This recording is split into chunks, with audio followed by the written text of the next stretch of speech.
지금 보고 계신 것은 테슬라의 옵티머스 젠3입니다. 이제 이 로봇은 개념 증명이나 실험 단계를 지나 완성 단계에 진입했다고 말할 수 있는 수준에 도달했습니다. 옵티머스는 단순히 걷거나 물건을 드는 로봇이 아닙니다. 작업장과 사무 공간에서 사람을 보조하고 청소, 다림질, 식기세척과 간단한 요리까지 수행합니다. 중요한 점은 이 기능 하나하나가 아니라 이제 로봇이 인간의 생활 공간 안으로 들어오기 시작했다는 사실입니다. 옵티머스 3의 가장 상징적인 변화 중 하나는 방수 처리, 즉 워터프루프 설계입니다.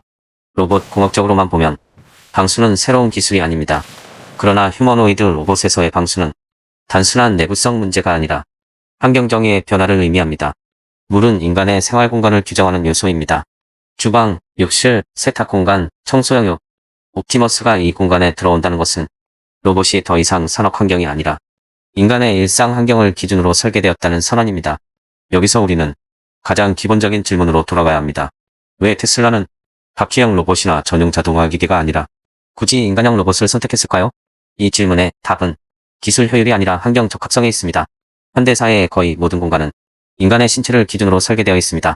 계단, 문, 손잡이, 싱크대, 스위치. 인간형 로봇은 이 환경을 바꾸지 않고도 즉시 투입될 수 있는 구조입니다. 즉, 옵티머스는 로봇에 맞게 세상을 바꾸는 방식이 아니라 세상에 맞게 로봇을 설계하는 방식을 택했습니다. 이 장면은 그냥 넘기면 안 됩니다. 왜냐하면 여기서부터 테슬라의 로봇 전략은 기존 로봇 산업과 완전히 다른 방향으로 이동하기 때문입니다. 옵티머스는 단순한 기술 데모가 아닙니다. 이 로봇은 특정 작업 하나를 수행하는 기계가 아니라 노동의 맥락을 이해하도록 설계된 시스템입니다. 이 지점에서 옵티머스는 산업용 로봇의 범주를 벗어납니다. 옵티머스의 핵심은 하드웨어보다 행동학습 구조에 있습니다. 청소, 다림질, 식기세척, 요리는 겉으로 보면 전혀 다른 작업처럼 보입니다. 그러나 인공지능 관점에서 보면 이들은 공통된 구조를 가집니다. 물체 인식, 힘 조절, 행동 순서 계획과 오류 복구에서 옵티머스는 개별 작업을 학습하는 것이 아니라 문제를 해결하는 방식을 학습합니다. 이 점에서 옵티머스는 산업용 자동화 장비가 아니라 범용 지능 시스템의 초기 형태로 볼 수 있습니다. 흥미로운 건 일론 머스크가 이 로봇에 대해 유독 말을 아낀다는 사실입니다. 머스크는 보통 구체적인 일정과 수치를 즐겨 언급하는 인물입니다. 그러나 옵티머스에 대해서는 중요하다, 장기적으로 큰 변화를 가져올 것이라는 표현만 반복합니다. 이 침묵은 기술적 불확실성이라기보다 사회적 파급력에 대한 신중함으로 해석할 수 있습니다. 옵티머스는 테슬라의 다음 정체성을 시험하는 존재입니다. 전기차는 에너지 전환의 문제였고 자율주행은 인지 자동화의 문제였습니다. 옵티머스는 그보다 한 단계 더 나아가 생활 노동의 재구성을 다룹니다. 이것은 기술의 문제가 아니라 사회 구조의 문제입니다. 옵티머스가 실패한다면 테슬라는 단순히 로봇 프로젝트 하나를 잃는 것이 아닙니다. 우리는 자동차 회사가 아니다라는 테슬라의 핵심 서사 자체가 흔들릴 수 있습니다. 그래서 테슬라는 이 로봇을 서두르지 않습니다. 이 과정은 기술 개발이 아니라 사회에 투입하기 위한 준비 과정이기 때문입니다.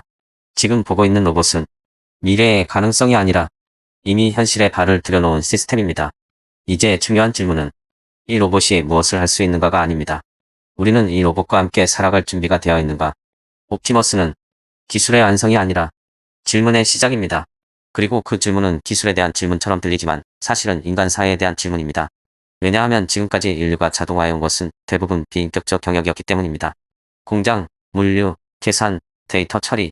그러나 옵티머스가 들어오는 공간은 다릅니다.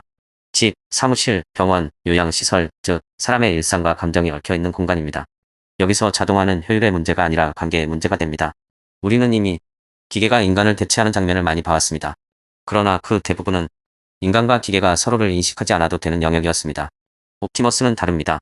이 로봇은 사람과 같은 높이에서 움직이고 사람의 손이 닿던 물건을 짚고 사람이 하기 싫어하던 일을 대신 수행합니다. 이때 발생하는 변화는 생산성의 변화가 아니라 존재감의 변화입니다. 여기서 하나의 중요한 개념을 떠올릴 수 있습니다. 철학자 한나 아렌트가 말했던 노동, 작업, 행위의 구분입니다. 노동은 반복되고 소모되는 활동이고 작업은 목적을 가진 생산이며 행위는 인간 사이의 관계를 형성하는 활동입니다. 옵티머스는 지금까지 인간에게 남아있던 노동의 상당 부분을 가져갈 수 있는 존재입니다. 문제는 그 노동이 사라졌을 때 우리는 무엇을 하게 되는가입니다. 많은 사람들은 이 질문을 너무 빨리 낙관하거나 너무 빠르게 비관합니다. 인간은 더 창의적인 일을 하게 될 것이다. 혹은 일자리가 사라질 것이다. 그러나 현실은 이 두 문장 사이 어딘가에 있을 가능성이 큽니다. 옵티머스가 가져가는 것은 단순히 일이 아니라 일상 속에서 인간을 지치게 하던 반복성입니다. 그리고 이 반복성이 사라졌을 때 인간은 생각보다 빠르게 다음 질문을 던지게 됩니다. 그럼 나는 무엇을 기준으로 나의 가치를 정의해야 하는가? 이 지점에서 옵티머스는 기술이 아니라 거울에 가깝습니다. 이 로봇은 인간에게 묻고 있는 셈입니다. 당신이 하기 싫었던 일들이 사라진 이후에도 당신은 여전히 스스로를 설명할 수 있는가? 이 질문은 불편합니다. 그래서 테슬라도 일론 머스크도 이 질문을 전면에 내세우지 않습니다. 대신 청소하는 장면을 보여주고 설거지하는 장면을 보여주고 조용히 작동하는 모습을 반복합니다. 이제 다시 방수 처리된 옵티머스의 장면을 떠올려 봅시다. 물이 튀는 바닥에서도 멈추지 않고 사람처럼 자연스럽게 움직이는 로봇. 그 장면이 의미하는 것은 기술이 안전해졌다가 아니라 기술이 일상에 스며들 준비를 마쳤다는 신호입니다. 기술이 조용해질수록 그 영향력은 커집니다. 옵티머스의 위험성은 폭주나 통제가 너무 자연스럽게 받아들여지는 데 있다고 할 수 있을 것입니다. 어느 순간 우리는 이 로봇을 놀라운 기술로 보지 않게 될 것입니다. 그때부터 옵티머스는 사회를 바꾸기 시작할 것입니다. 옵티머스는 기술의 완성이나 단순한 자동화의 연장이 아니라 인간이 스스로에게 던져야 할 질문을 눈앞에 가져다 놓은 존재입니다. 그래서 옵티머스는 우리들에게 묻고 있습니다. 우리는 이 로봇과 함께 살아갈 준비가 되어 있는지를 말이죠. 영상을 흥미롭게 보셨다면 구독과 좋아요 알람 설정을 해두시면 다음 영상 업로드의 알람을 받으실 수 있습니다.